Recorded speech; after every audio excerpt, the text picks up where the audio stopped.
আমি প্রচুর talk show শুনি, চেষ্টা করি আপনাদের জন্য তথ্য উপাত্ত কালেকশন করতে যে রাজনৈতিক দলগুলো কি কি ভাবছেন, ইভেন বাংলাদেশে আওয়ামী লীগের ফিরে আসার আদৌ কি আর কোনো রাস্তা আছে, অথবা বাংলাদেশের সবচেয়ে বড় দল বিএনপির সাথে বর্তমান সরকার এবং এনসিপি জামাতের যে কনফ্লিক্ট এসেছে, ইভেন আপনি গেল 9-10 মাসে একটা প্রধান ফ্যাক্টর হিসেবে যে জিনিসটা কাজ করছে মুক্তি, সকল কিছু মিলিয়ে আসলে কি আওয়ামী লীগের ফিরে আসার সম্ভাবনা আছে? গতকালকে একটা টক শো শুনলাম চ্যানেল আই তৃতীয় মাত্রায় জিল্লুর রহমান ভাইয়ের উপস্থাপনায়। সেখানে বিএনপির একজন নেত্রী ছিলেন নীলুফা চৌধুরী মনিয়াপা, আর আরেকজন ছিলেন শামীম পাটোয়ারি জাতীয় পার্টির। তো তাদের যে জ্ঞানগর্ভ বিশ্লেষণ, সেখানে একটা জিনিস কিন্তু নীলুফা চৌধুরী মনির কণ্ঠে উচ্চারিত হয়েছে, সেটা হচ্ছে যদি প্রশ্ন আসে মুক্তিযুদ্ধ এবং দেশের, আর যদি দানব কোন শক্তি শাসন করার চেষ্টা করে অথবা এমন কোন শক্তি এখানে রেজ হয়ে যায় যেটাকে বিএনপির পক্ষে একা সামলানো সম্ভব না, সেই ক্ষেত্রে আওয়ামী লীগকে সাথে নিয়েই আগামী দিনে কোনো কিছু ঘটলেও ঘটতে পারে। তবে আওয়ামী লীগের যে বিচারিক প্রক্রিয়া সেইটা অব্যাহত থাকবে। দর্শক, কেন এতগুলো কথা বা হঠাৎ করে কেনই বিএনপির এই নেত্রীর কণ্ঠে এই ধরনের আভাস? বা শামীম পাটোয়ারি বলছিলেন ওনার কথা আমি গুরুত্ব নেইনি, তবে নীলুফা আপার কথা আমি গুরুত্ব নিলাম এই কারণেই, বর্তমানে অন্তর্বর্তী সরকার কি বলা হচ্ছে, ধরেন ইসলামপন্থী ঘেঁষা, এটা কিন্তু প্রমাণিত অনেক দিকে করেছেন।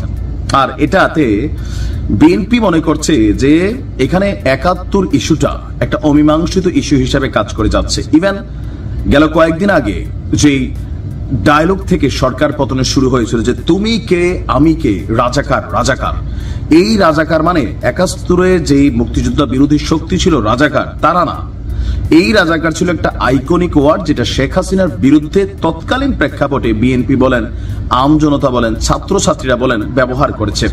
গেল কয়েকদিন আগেও ঢাকা ইউনিভার্সিটিতে আপনাদের খেয়াল থাকার কথা যে শেখ হাসিনার আওয়ামী লীগ নিষিদ্ধের পর একটা মিছিল সমাবেশ হয়েছিল যেখানে আওয়াজ উঠেছিল গোলাম আজমের বাংলায় আওয়ামী লীগের ঠাঁই নাই। আর সেটা নিয়ে উপদেষ্টা মাহফুজ একটি স্ট্যাটাস দিয়ে 3 মিনিটের মাথায় তিনি সরিয়ে দিতে বাধ্য হন, কারণ জামাত ইসলামের সাথে কনফ্লিক্ট এখানে তৈরি হয়ে গিয়েছিল।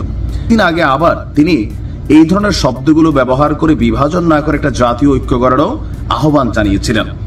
তার মানে যে সরকার এত বড় একজন শক্তিশালী উপদেষ্টা, তিনিও কিছুটা কনসার্ন করছেন যে সম্ভবত একটা শক্তি রেইজ করছে, যেটা বিএনপি প্রতিনিয়ত বলার চেষ্টা করছে, বর্তমান বাংলাদেশকে, ডক্টর ইউনূস সরকারকে প্রভাবান্বিত করছে একটা শক্তি যারা বেসিক্যালি ৭১ এবং মুক্তিযুদ্ধের বিরোধী শক্তি হিসাবেই আসলে আবির্ভূত হচ্ছে।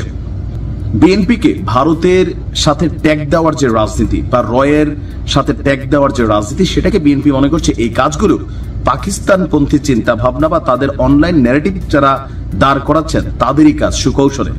আর এভাবে একের পর এক নানান ঘটনায় এই সরকারের প্রতি সম্পূর্ণ আস্থা হারিয়ে ফেলেছে বিএনপি। যদি আগামী দিনে জাতীয় নির্বাচনকে কেন্দ্র করে, সরকারের এই মেয়াদকে কেন্দ্র করে যদি দীর্ঘসূত্রতার দিকে যায়, তাহলে রাষ্ট্র এবং দেশের প্রয়োজনে আওয়ামী লীগের সাথে যুগপৎ ভাবে হয়তোবা মাঠে নামতে পারে বিএনপি। আবার অনেকটা কৌশলে এখন হয়তো অনেক জায়গায় নামবেও, যে বিএনপি নামছে, পেছনে ব্যাকআপ করছে আওয়ামী লীগ। কারণ ডক্টর ইউনূস, এনসিপি, জামাত ইসলাম, এই তিনটা শক্তি আওয়ামী লীগ তাদের কাছে বড় চিরশত্রু হিসাবে কিন্তু চিহ্নিত। আর রাইট নাও পলিটিক্যাল অবস্থান থেকে বিএনপির কাছে এই তিনটা শক্তি কিন্তু রাজনৈতিক প্রতিদ্বন্দ্বিতার আরো বিভিন্ন ইস্যুতে, দেশ নিয়ে ষড়যন্ত্র সহ নানান কিছুতে বিএনপি আশঙ্কা করছেন। নীলুফা আপার কথায় কমেন্টে পজিটিভ যেমন ছিল, নেগেটিভও ছিল, আর অনেক গালাগালি ছিল।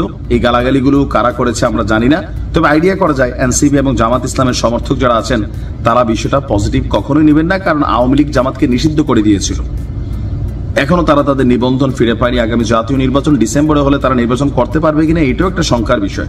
তো আপনি কি মনে করছেন? শামীম হায়দার পাটোয়ারি যেমন মনে করছিলেন যে ৭১কে কেন্দ্র করেই এখানে চিড় ধরবে, যেটা আমরা দেখছি বিএনপির অধিকাংশ নেতার কথায়, এবং জামাত ইসলাম ৭১কে বাদ দিয়ে ২৪কে যতটা প্রায়োরিটি দিচ্ছেন, এনসিপির নেতারাও ৭১-এর তুলনায় ২৪কে যতটা প্রায়োরিটি দিচ্ছেন, সেখানে ২৪কে গ্লোরিফাই করার পেছনে একটা মূল ভূমিকা হচ্ছে ৭১কে নন গ্লোরিফাই জায়গায় নেওয়ার। কৌশলে অনেক বক্তব্য দিচ্ছেন, কিন্তু অনেকের কাছে বিষয়টা প্রতীয়মান হচ্ছে।